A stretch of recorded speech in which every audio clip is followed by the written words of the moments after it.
My name is Jennifer Gray Thompson, and I am the CEO of After the Fire. Welcome to the podcast, How to Disaster: Recover, Rebuild, and Reimagine. In this podcast, we bring you the very best practices, best hearts, and great ideas from other disaster-affected communities. Thank you for joining us.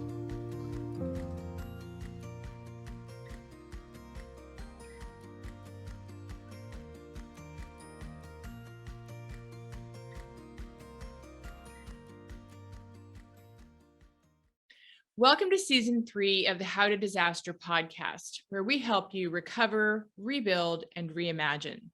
During this season, we will be releasing Take Fives, shorter episodes that highlight some of our past guests speaking about similar issues, themes, topics.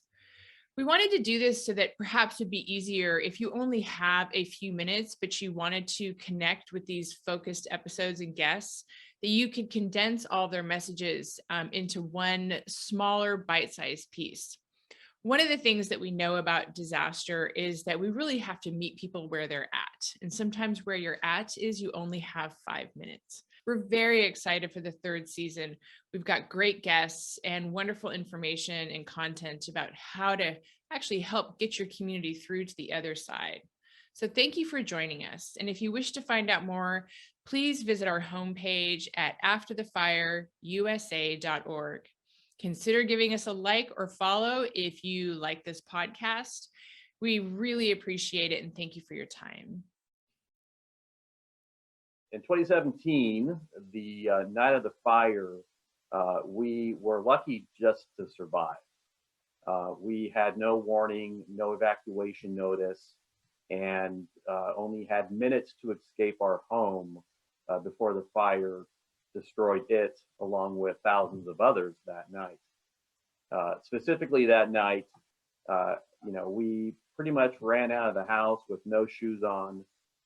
We were lucky to grab our pets on the way out, but we lost everything, and we were able to get our lives out, and that's all that matters. We were fortunate that our neighborhood, we did somewhat know each other. Obviously we're not as close. We weren't as close then as we are now, but in between the minutes that we had to evacuate from our home, I was able to go and run up and down the street and knock on the doors of lots of our neighbors whom were asleep in bed. So it was really at that point of knocking on doors, trying to get people out of their homes, that I guess you can say, my involvement in being a fire survivor started, because I immediately realized that A, we're going to rebuild, and B, we're going to make this community better and stronger, not just for ourselves, but for our future generations. Believe it or not, that weekend of the fire, I had just spent 2 days in Sacramento with my team of teachers from Petaluma at a workshop on how to help kids who have been through trauma. And so we had been helping trauma-informed care of children all weekend, when literally I came home, went to bed, dropped my stuff from the workshop, went to bed, and woke up at 2 a.m. with our neighborhood burning down. And my family was quick. We got up. My husband was the one who first woke up. We evacuated. We put on our emergency radio and heard that there was an evacuation center at one of our, it's called Finley Recreation Center near us, and we went there. Get a call from my neighbor, Steven. He said, you might want to look outside the window. There's a very ominous orange glow. It's kind of cool. Nothing like, oh my God, there's a fire that looks like it's about maybe a few hundred yards away from us and it's coming in our direction. We should get the hell out of here. No, he was more fascinated by it. We didn't realize the magnitude of it because we couldn't quite see it because of all the trees. Never seen anything like this. I had a few fires growing up down in Orange County, where I was born and raised. I didn't grow up until I moved here. But I had witnessed fires advancing like 3 seconds, like a football field every 3 seconds. I mean, they could, that one that I remember when I was very little, I was probably about 7 years old, that took out a hill in just like seconds. But anyway, I had no realization of the actuality of the fire other than I could see the orange glow. I had it that, and it was Stephen and I and one of our other neighbors, we were outside standing out there in the wind and debris coming everywhere, and I could see the orange glow. It looked like it was, yeah, just beyond down, kind of in the Trinity, Dunbar, and 12 area in there. And I could hear all the commotion. I could hear the fire department. I could hear people yelling. And then I started hearing the big booms because a lot of people have these large propane tanks, right? So those were exploding, or cars. And so what actually had me leave was the power went out. This podcast is sponsored by Fire Safe Signs. In a disaster, seconds matter. Fire safe signs give first responders critical information like, can a fire truck make it down the driveway?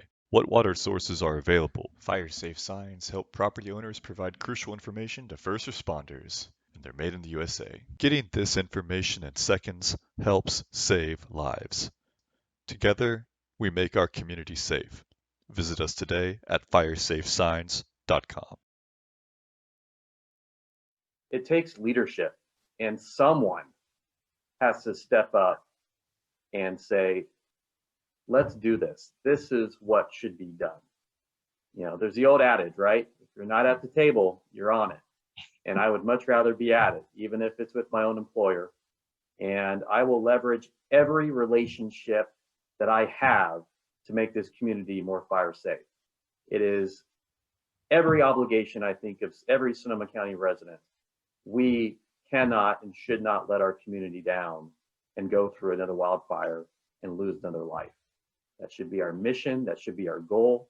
And I don't know who wouldn't agree with that. A really strong recovery, I think, comes down to people. And when you try to do things big, and those big town halls, they were really good. I mean, I listened to them. I got information from them. But there is no way that one official or two officials standing up there can really look every one of those people in the eye and help them. So having a system for sharing that load and having a volunteer who's like, I'm going to take these 20 houses and I'm going to really help those 20. And when they have issues or questions, I'm going to funnel that concern to our group.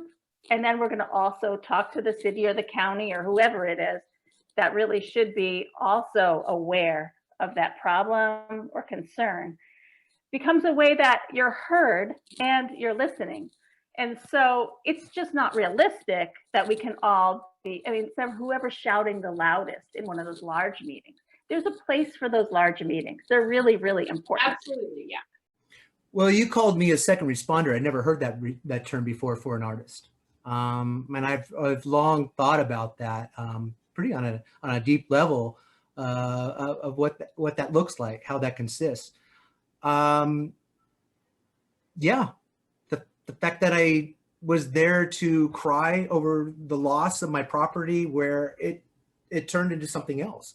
It was an unveiling. It was this birthing, the phoenix rising of insight and inspiration, and not just hope, but like a real direction. I could see what it was actually going to look like. I knew I was going to do the flags, and so when I was going through the debris, I was looking to see, will that fit that art? I was so clear, and I'm very excited, and a lot of energy, a lot of drive. I've had more drive out of this series from that incident than I have drawing a portrait of a beautiful woman or a landscape, beautiful landscape. I just felt so driven for so many months there, and it was just pouring out of me. I mean, I couldn't keep up with myself. It was like my best problem I've ever had. Thank you for joining us on the podcast, How to Disaster. For more information, please visit our website at afterthefireusa.org. And if you liked this video, please hit subscribe.